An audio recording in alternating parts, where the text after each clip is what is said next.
So he always used authentic references to share his teaching philosophy. Some of these verses or these concepts presenting the mastery of body are presented in what we call as the Yoga Sutra of Patanjali, the most classical text of yoga. So there are references that he always had in these cases. Now, how did he show to people this kind of power of yoga? Well, one of the simple ways was he demonstrated how when you do yoga, many miracles are possible. Now, if you take a look at this kind of a picture here, you find a young boy in a very extreme back arch, on top of which somebody is standing who is a middle-aged man who is not so light necessarily. Now, you can think about it in two ways. First of all, either the boy is so strong to be able to have the weight of this man on his chest, or maybe that man made himself so light that the boy doesn't feel his weight. Either one is possible or both are possible. Now, whether it is one or the other, one thing is clear. It shows that this body is very strong. There is some kind of mastery of the body. It's not something casual. Please don't try this without good insurance. No, it's just for show, it's not for real nowadays. Because I don't think nowadays this is possible because we are not in the era of the great masters. So, he showed to people how miracles are possible using the body like this, which are very visual demonstrations. The young boy must have been about 13 or 14 maximum, and at this time Krishnamacharya was probably in his mid-40s. So you see a very young boy on the bottom and an adult on top. So this is one way he did, and there are many other photographs like this which is available where he shows this. The other thing about yoga is yoga influences our metabolic system. And this is again something which he showed through having the ability to fast for long durations without much food, or exactly the opposite, consuming large quantities of food and not getting sick. Because yoga definitely does influence our metabolism, and this is something which he demonstrated very easily. Now, once this was demonstrated, there was also the ability to show that you could become very strong. So, as you say, he used to, there was a lot of anecdotes where some of the kings from around India would throw some challenges like stopping a carriage, a horse carriage, or things like that. It was very common in those days. These were all demonstrated through the power of yoga and its practices. But another fascinating thing was the ability to change the electrical conduction of the body. See, after all, a body is an electrical conductor. If you put a finger into that plug point, you're going to get a shock. Why? Because the electricity passes through the body. There is some kind of a conduction that happens.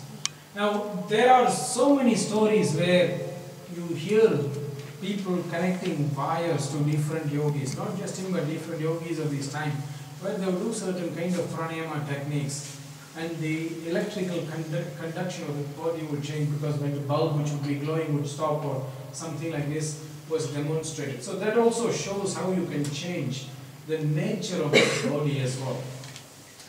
Most remarkable among all of this was he showed to people the ability to stop the heartbeat. Well, very often this kind of a miracle is possible by all of us, but we can only do it once.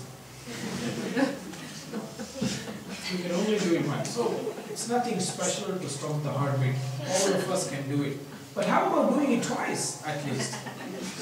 No? How about at least doing it twice? Actually, there are more than one occasion where Krishnamacharya would show the ability to stop the heartbeat. As you see, there are two different documents that record this. The one on my right here, I think it's my right, yes, there, is a letter or documenting this by a French doctor called Theros Bros, a lady doctor who did this experiment on him. Whereas on the right side you have another one in 1938 where this is again documented by two doctors in the city of Hyderabad. Actually, the place is different, the year is different. That was in 1936, that was in 1938. So you could see that this was a remarkable thing that was opening the eyes of the public. Imagine if you could do something like that and come out alive and say, okay, you know what, this is what is the power of yoga. How many of you would not want to sign up for something like that? So this is how we had to start to educate people about this value of power of yoga. That's why the word started to spread around that, well, there was somebody like this who was showing all these kind of things, reviving these ancient practices, etc. So this is something which opened the doors of the second era in his life. In the late 1920s, sometime in 1920s, toward the later part of the 1920s, there was a Maharaja of Mysore, a South Indian state, visited Varanasi and met Krishnamacharya and said, you know what, I've heard so much about you, why don't you come down to Mysore and start a yoga school? So the previous era that I talked to was even before he went to Mysore, and this era was, okay, you come to Mysore, you start a center, I will fund this center. This was the birth of the very famous Yoga Shala of Mysore that was hosted in what is called the Jagan Mohan Palace. The palace is still existing, but not the school. So here he found a patron in the Mysore king and he accepted to go there. And this, when the king said, look, I want you to start a school for children. Because interestingly, this king also was very much interested in what is called upholding the traditional values of the country. This has a history as well, because the great-grandfather of this king was a very remarkable cultural and spiritual philosopher who not only wanted the future generations to learn this philosophy but also benefit from it. So he started documenting many of the traditional knowledge systems of India. Today it's available in all his works of this great king who lived a couple of hundred years ago. Is documented through a series of collections called Sri Tattvanidhi, which you can find in the Oriental Research Library in Mysore, who is publishing this work. And all of this that he documented has also one document particularly, which is one of the books is about documenting the yoga asanas that existed few hundred years ago. That's also very relevant because there are now some scholars who claim that yoga asanas were copied from Western gymnastics, which is actually some kind of nonsense. It's not a good research has never been done in these kind of claims. So in this era, so the great-grandfather was a role model for this king of Mysore who invited Krishnamacharya and said, look, we have to teach and we have to spread this to the next generation. And the Yoga Shala was mainly meant for young children.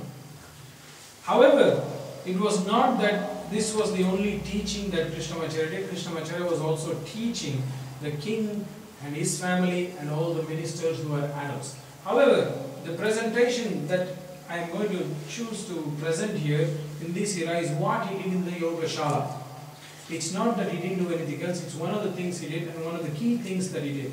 So early in the 1930s or just in the late 1920s, this school was formed and the students, young boys and girls, were made to join this school so that they would learn yoga and perhaps benefit from it in their lifetime as well as in future lifetime as well.